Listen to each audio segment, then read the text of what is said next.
Hey Waffle Gang, I do hope you're well. My name is Mark and today we're checking out some more AmITheButtHole.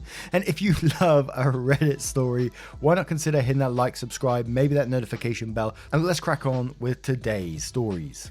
Now our first story comes from Gold-Eyed Kobold, and this story does follow with an update. It's one about D&D, and I know we've got a lot of D&D players in the community, so I thought, why the hell not, right? Am I the arsehole for wanting to play D&D online with headphones in?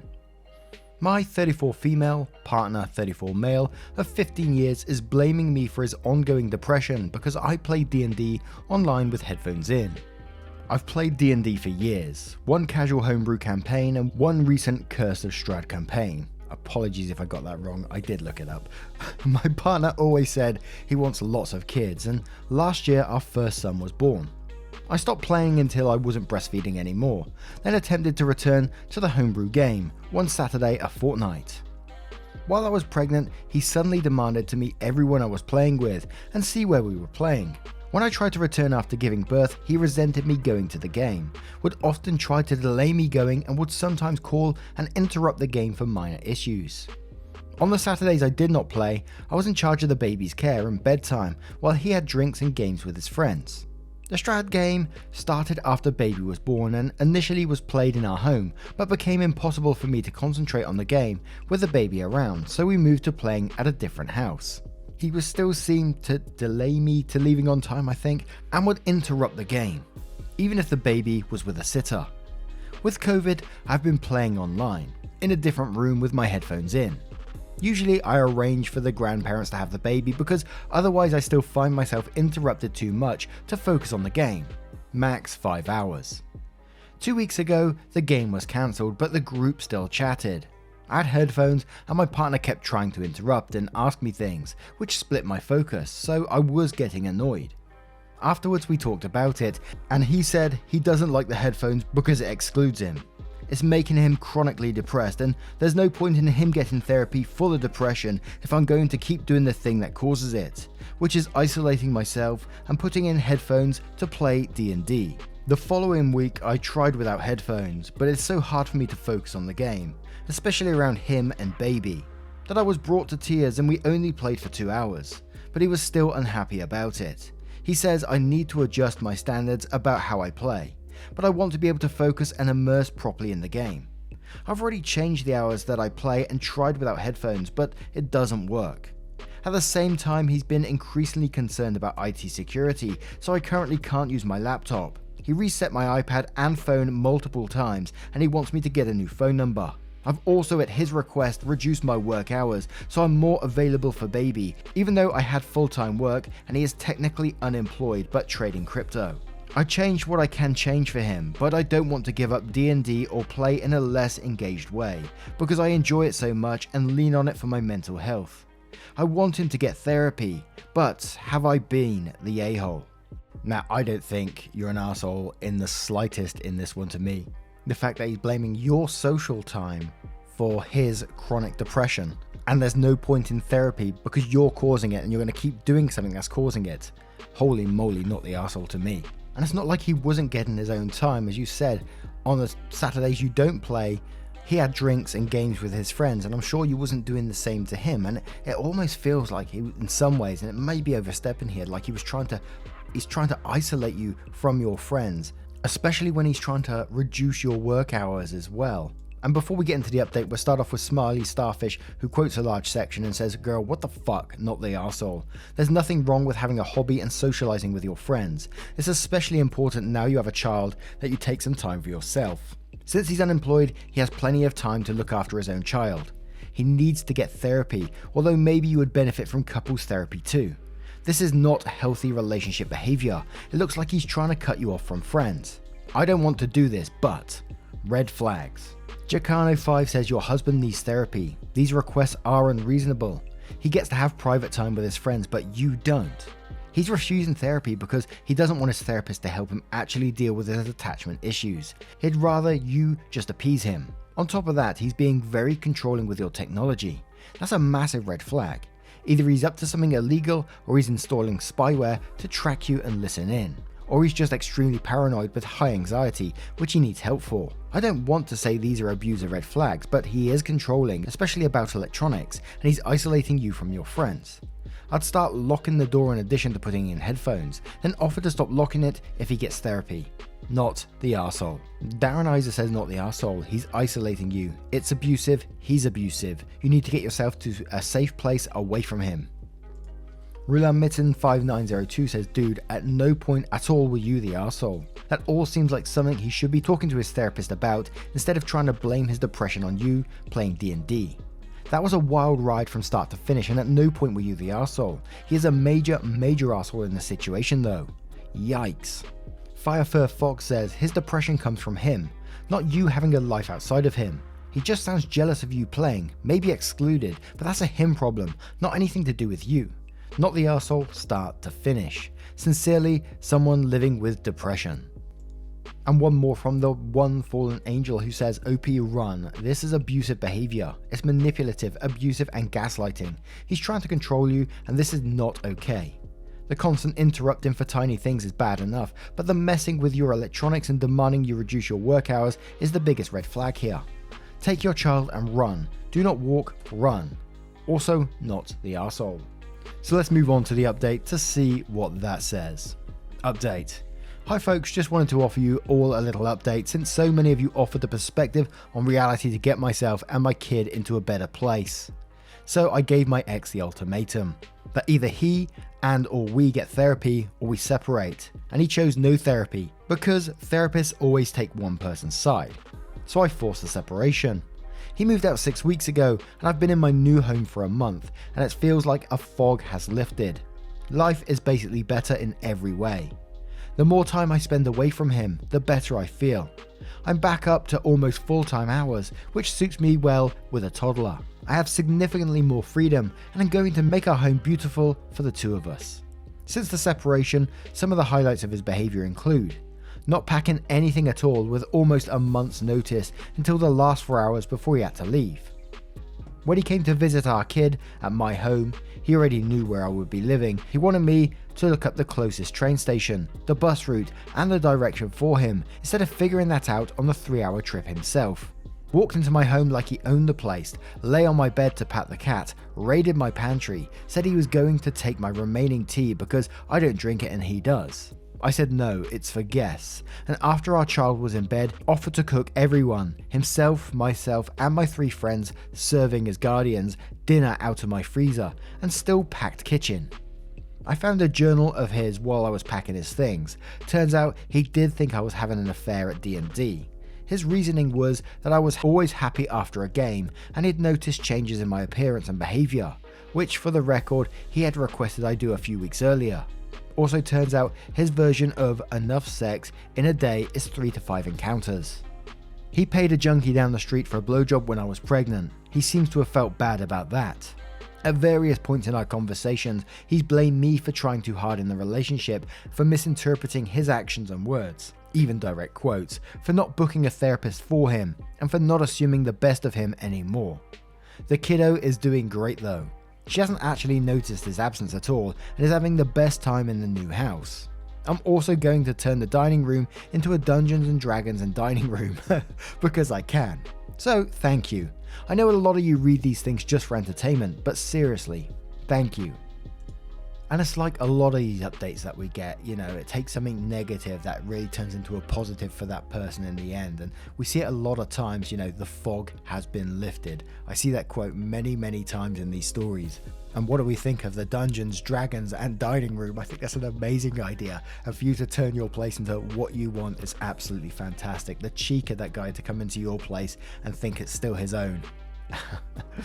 Anyway, what do you guys make of this one? Let me know your thoughts in the comments below, and we'll move on to another story. And our next story comes from Altruistic Leg 4165, who asks, am I the arsehole for asking my sister's boyfriend to open a jar, presuming he would fail? My 19 female, boyfriend 21 male, was meeting my family for the first time. It was the first time I brought a boy home. I was a lonely girl when in high school, and my sister, 21 female, always felt superior to me and let me know it. She's been dating this guy, 20 male, for a year or so, and I didn't have any problem with him. My boyfriend goes to the gym a lot and is super muscular and strong. My sister's boyfriend is more of an intellectual guy and looks really weak compared to my boyfriend. When we were all together with my parents, my sister started being mean with me as always. I never know how to react because I get really angry, but if I do something too strong, then my parents act like it is all my fault. So, I got an idea. I found a jar in the kitchen that was hard to open and asked my sister's boyfriend to try. He didn't want to, but I insisted, and after he failed, I made him keep trying for some time. This, as I expected, drew attention from my parents, my boyfriend, and my sister. Finally, he gave up, and my boyfriend opened it really easily. My father thought it was funny, but my mother and my sister realized what I have done and were upset. My boyfriend says that although he understands that my sister is bad, what I did to her boyfriend was not justified because he hasn't done anything wrong. Am I the arsehole? So you've got issues with your sister and you've got problems with her, which is something between you two, but then you bring boyfriend into it who seems to be the innocent party and embarrass him. What? Of course you're going to be the arsehole in this. But Dr. Fish Taco says you're the arsehole. You treated someone poorly who has done nothing to you. Third Tries the Charm says you're the arsehole. You tried to embarrass your sister's boyfriend because of issues with your sister. Basically, you started bullying someone else because your sister was mean to you. Not okay. Old Poet 6587 says you're the arsehole and a bully to boot. You sought to deliberately humiliate someone who did absolutely nothing wrong to you. I find myself hard pressed to believe that you're the victim you're so desperately trying to portray yourself as. TaskMonkey87 says you're the arsehole. The boyfriend did nothing to deserve that as payback for your sister's behavior. Grow up. Jew says, must be embarrassing to use other people to make yourself feel better. Such ugly behavior. You're the arsehole. And I do wonder why people come to this subreddit with questions like this. You can see that behavior is wrong. And then you think you need to ask it to sort of justify yourself because your sister was mean to you, so it's okay to treat someone else like shit. Oh dear. What do you guys make of this one? Let me know your thoughts in the comments below, and we'll move on to another story. And our next story comes from a string of numbers who says, am I the arsehole for not calling my boss sir? So I, 22 female, recently started working at a large tech company and things have been alright. I'm part of a male-dominated team. In fact, I'm the only woman and the only person of colour. I'm mixed race. Everyone has been nice, however I've had some issues with my boss. So we're all working from home and my workplace is pretty casual. When my colleagues talk to my boss, written or via video calls, the tone is casual. They didn't have to call him sir or anything. I do the same, however, he told me via email that he's not happy with this. He said that it's unprofessional for me to use a casual tone and not call him sir. Fast forward to this week, I was in a meeting with him and 3 other guys. Boss told me to put my camera on, which was already annoying since he didn't ask the other guys, and I did. Then at the end of the call, he told me to stay behind to have a serious discussion. Long story short, he said that my lack of professionalism is unacceptable and that I should respect his authority over me. And he said that I didn't even call him sir or boss at all and seemed disinterested. Weird, because I was fully engaging in the meeting and was the only one with my camera on. This is my first serious job, so I'm not sure what to think. Is it really unprofessional for me to not call my boss sir when nobody else does? I personally think it's strange because I'm the only woman of colour on my team and no one else is dealing with this. Hell no, not the arsehole to me, and it sounds like the boss is an absolute creep, and it's one of those ones where I think you just need to document everything. And I'm not sure if you can actually record these on, these live chats. I remember being on them before and I can't remember if you can record them or not without the person knowing. Maybe an interesting way to get some evidence on this one. But King Scott King says, not the arsehole, I'd complain to HR. This is getting into sexual harassment and racism territory. If he insists you are the only one who needs to do these things. Sam's API says document and report to HR. This isn't an arsehole issue. It's sexual and racial discrimination. Rowan Ever says not the arsehole, I'd drop a quick line to HR, requesting a quick meeting to clarify some points about office culture that are confusing me, and just lay out your concerns like you did here. especially in the tech industry. That attitude seems way outdated and old-fashioned. I have a sneaking suspicion that a large company will be unhappy at the idea that sort of crap is being made public. There's some definite prejudice going on by the sounds of it, but whether it's your age, your gender, or the colour of your skin that has his boxes all bunched is hard to tell. Vextree says, not the arsehole, your boss is on a power trip and thinks he can get away with it because you're a woman of colour. Take the issue to HR, this isn't okay. And Drurik88 says, I'm not a person of colour, but I am a woman, and I've been in similar situation previously. Initially, my boss and I got along well. We would joke around, talk about stuff going on in our lives, all around your normal stuff, when you get along with your coworker. But the light switch was hit. He changed. He started to treat me like shit in front of other people. But when we were in private, he would attempt to be charming and would slowly become more flirtatious. Since I was with my partner and he was married with a pregnant wife, I kinda thwarted the advantage subtly. He then realised that I wasn't interested and started being a dick to me, with others and alone. It got to be super obvious and even had clients start to pick up on the super negative energy around us. I finally decided to take it to HR and was beyond embarrassed and felt like I had somehow asked for it. I know this is a ridiculous take and I knew that before, but your mind does funny things when you're in it. I was mad that I let this guy try and take advantage of me and had me feeling like I was the one who somehow did this. I spoke with HR and they were super sympathetic. I felt heard. I was so elated that someone was on my side. I didn't know what I wanted to ultimately happen. I just wanted it to be acknowledged so I didn't have to deal with his flippant emotions. A couple of weeks after I reported him, I was asked to go to my boss's boss for a chat. I entered his office and was told I was being let go. I worked at this place for years and was shocked that after all the praise and recognition this was happening. They told me this was the easiest way to rectify problem of office relations and they wished me the best in my future endeavours. I left shocked, hurt and annoyed. He won. After all that shit, he inevitably won. So my advice as someone who's been impacted by some man who thinks he has all the power, find a new job. I know that's not the most optimal view, but this behaviour will never change. This will either stay the same or it will escalate. You have the opportunity to get under this and find something better. I currently work in a male-dominated office. There's one woman for every 9 men. I honestly really enjoy my job and the people here. I'm sorry you're going through this, but it's not your fault. Not the arsehole. Damn. And when HR acknowledged that poster there, still got sacked after it. That's absolute madness. What do you guys make of this story? And what would be your advice to OP in this situation? Let me know your thoughts in the comments below and we'll move on to another story. And our next story comes from Grey Spaceship, who asks, am I the arsehole for not including my daughter in the family Thanksgiving plans? I, 40 male, have a 19-year-old daughter with my ex and 2 small children, 7 and 2 years old, with my wife. My daughter lives in Nevada with her mother. I live in Virginia. I FaceTime with her a few times a week for about an hour or 2 to catch up. The last time she visited me in person was in June. She stayed for a week. She was quite rude to my wife, giving her the side eye and an attitude with everything she said to her, and wasn't really engaging with our small kids. She was cold towards them. She was trying to get my full attention constantly, and then got mad when I gave attention to my wife or the younger ones. I invited my daughter out to my house for Thanksgiving last month, offered to pay for her flights. She said she didn't know if she was going to have to work or if her mother had plans and that she would get back to me.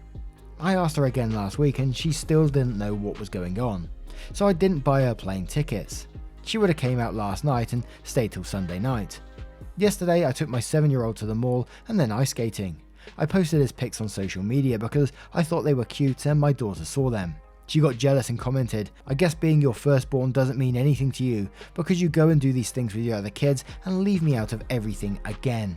You act like I don't even exist. Gee, I wonder what it would be like to have a father. I don't know why you pretend to care about me. I did talk to her on FaceTime for about half an hour last night, but she was acting weird and giving me an attitude. I asked if everything was okay and if she wanted to talk about anything, and she abruptly ended the call and ignored my texts.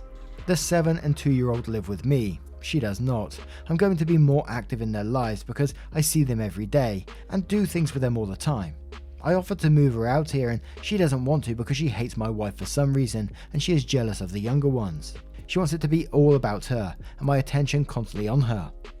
I am at my mum's house right now with my wife and 2 kids for Thanksgiving, and my daughter will not stop calling me. She's told me she's not at work and her mum is in a bad mood and they're not doing anything. She called me selfish for not buying her plane tickets and getting her hopes up for nothing, and she hopes I choke on my food. She said I'm the worst father ever. No father would exclude their daughter in holiday plans for their other family. She told me not to FaceTime her ever again and to pretend she doesn't exist and she hates me. I am now ignoring her calls because I feel like she is trying to ruin our Thanksgiving. And we'll start off with 7 That's a Nope who says info. This isn't a Thanksgiving plans problem or a problem from the visit earlier this year. This is a much longer term problem that started years ago and hasn't been fixed as of years later. Did you move away after the divorce, or did her mum move away? If you moved away, she probably felt and still feels like you abandoned her to make a replacement family. Since your middle child is 7, you've presumably been divorced and with your new wife for at least 8 years, probably longer. Your daughter is 19 now, but she was 11 or younger then. Living so far apart, did you make sure you saw her in person on a regular basis? Did you make sure she was able to get to know your new wife before you got remarried? Did you provide opportunities for them to bond? Was she actively involved in the wedding? Were you as active in your oldest daughter's life after the new wife and kids were in the picture as you were before them? Have you created opportunities for her to bond with her siblings over the past 7 years? This doesn't sound like a 19-year-old just randomly being a brat. This sounds like a 19-year-old who has spent years feeling like an outsider in her dad's life and who feels like she was left behind when her dad went out and made a replacement family. So no, you aren't an arsehole for not having bought a plane ticket when she refused to confirm if she wanted to join you for Thanksgiving.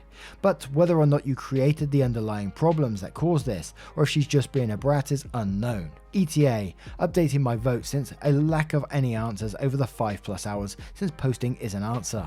So until further info is provided, I'm going to presume that my suspicions are correct, which would make it a You're the Arsehole. General Relative says, I think the title of your post is misnamed. You tried to include your daughter in Thanksgiving plans, but she refused to give you an answer. I'm not sure what you could have done differently. It must be tough for your daughter to have a father live across the country and interact daily with her 2 half-siblings when she cannot. Did you move to Virginia or did her mother move with her to Nevada? If you made the move, then she may feel abandoned. At any rate, your divorce and the new family are a source of pain for her. Yes, she is being a real challenge right now, but it's coming from a source of pain. No one's an arsehole here. Windy Afternoon says this is a classic situation of dad moves away and gets a new family. Your daughter is processing this and is lashing out because she is seeing you live a new life with new kids and a new wife, and she's wondering why she wasn't good enough, why you had to leave and get a new family. Obviously, I understand things happen. I'm just saying this is her perspective. Of course, she doesn't like your wife and your kids. They are her replacements. They're the people you chose to live with across the country over choosing to live with her. I'm not saying you're doing anything wrong, but your daughter needs therapy. She's an adult now, though a very young one, and she needs a way to work through this anger. No one's an arsehole here. And one more from Little Latte who says, no one's an arsehole here. Your daughter does not want to be blended into your new family, and you can't make her want that. But that doesn't mean she wants to lose her family either. You are still her family. You are still her father, and no, she doesn't have to accept the love her stepmother and half-siblings. At the same time, you don't have to subject your new wife and family to her rude behavior. She needs to understand that she can either be polite or she can't stay at your house. You need to make time for her, and not just FaceTime either. But it doesn't have to be all the time. It's a tricky tightrope you have to walk, and I don't envy you. But remember that she's hurting, and despite her nasty words about you being the worst father and how you should never contact her again, don't hold a grudge. Be forgiving. Say, I won't bother you if you want me to leave you alone, but if you change your mind and need me, I'll be here. She needs to know she matters to you, but you need to make sure that she doesn't resort to throwing tantrums like this whenever she wants to get her way. It's hard. Family relationships are hard. Now, what do you guys make of this story? Let me know your thoughts in the comments below. If you'd like to do me a huge solid, you can subscribe to the channel, you can like this video, hugely helps out, leaving a comment below also helps out, and if you'd like to support the channel further, again, a massive help but never any pressure to do so, you can click that join button down below for YouTube, or you can click the link tree in the description and join up over on Patreon. Hugely helps out, but again, never any pressure to do so. The time out of your day is way more than I can ask for. Thank you so much for your love, your time and support, and I will see you in the next one. Take care, guys. Much love.